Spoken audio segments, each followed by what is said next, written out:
Have you ever felt like you are your own worst enemy? You have a goal, you've got a plan, but then somehow you end up tripping yourself right at the finish line. Well, it turns out this whole act of self-sabotage is incredibly common.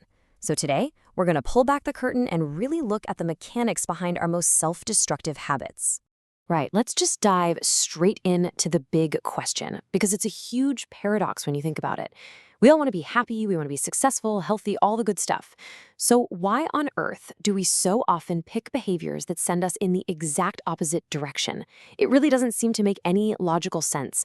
But there is a kind of hidden logic at work here. And here's the secret, the thing that ties it all together.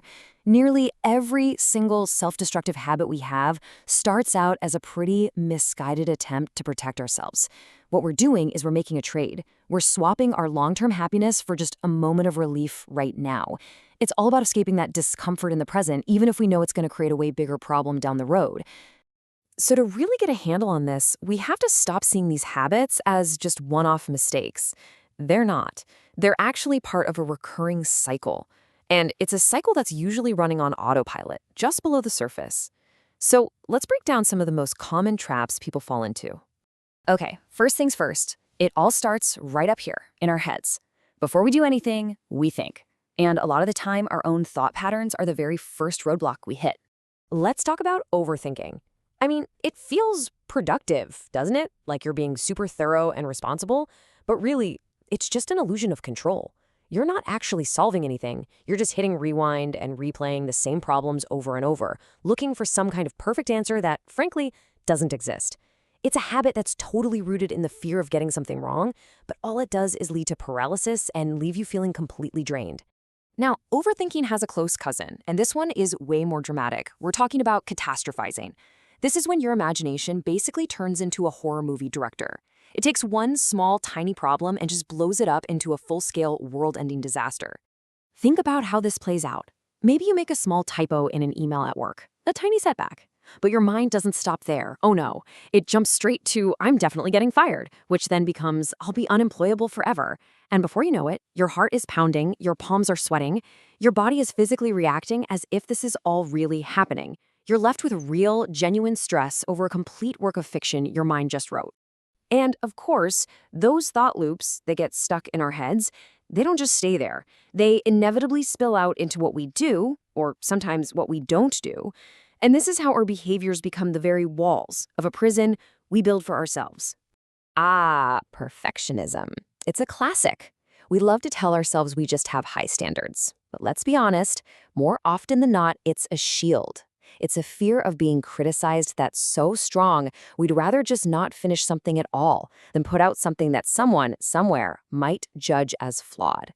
It's the perfect recipe for nonstop anxiety and total burnout. This right here, this is the soundtrack playing on a loop in a perfectionist's head. It's that constant nagging internal critic that makes sure the finish line is always moving just a little bit further away.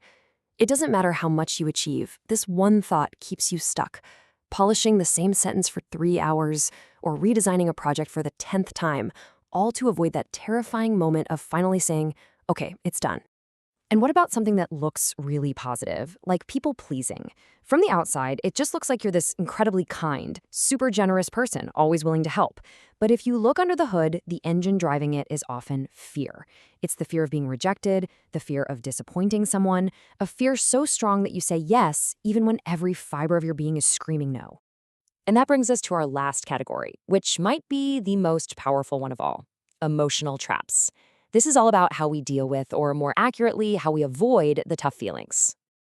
Denial is the ultimate short-term fix. It's when you just flat out refuse to look at a reality that feels too painful or overwhelming to handle. And for a little while, it works. It gives you this false sense of peace. But it's a very fragile peace, because the problem doesn't vanish just because you're ignoring it. It's still there, in the background, quietly getting bigger. I mean, think about it. Ignoring the credit card bills doesn't make the debt go away, right? It just lets the interest pile up. Pushing aside a weird health symptom doesn't make you better. It just puts off getting the help you might need. Denial basically guarantees that when the problem finally gets so big you can't ignore it anymore, it's going to be so much worse than when it started. So if denial is about avoiding one specific truth, emotional numbing is about trying to avoid all feelings. When things get too painful, the mind can sort of decide to just turn down the volume on everything. The problem is, you can't be selective. You don't get to just turn down the sadness and the anger. When you numb your ability to feel sorrow, you are at the exact same time numbing your ability to feel joy. Life just becomes gray. It might feel safer, but it's also incredibly empty. All right, so we've looked at the mental traps, the behavioral traps, and the emotional traps. Now, the first step to breaking out of any of these patterns isn't some super complicated strategy. It's actually much simpler. It's just recognition. It's about finally seeing the cycle for exactly what it is. So here it is. This is the one thread that connects everything we've talked about. Whether it's overthinking, perfectionism, denial, the pattern is exactly the same. We choose a quick hit of comfort over our own future happiness. We make avoiding fear and discomfort a bigger priority than actually going after what we really want. And that really leads us to the final and maybe the most important question of all.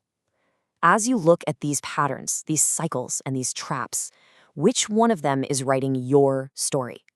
Which one feels a little too familiar? Because just recognizing the pattern that's been running in the background of your life, that is the first and most powerful step you can take toward finally writing a different ending.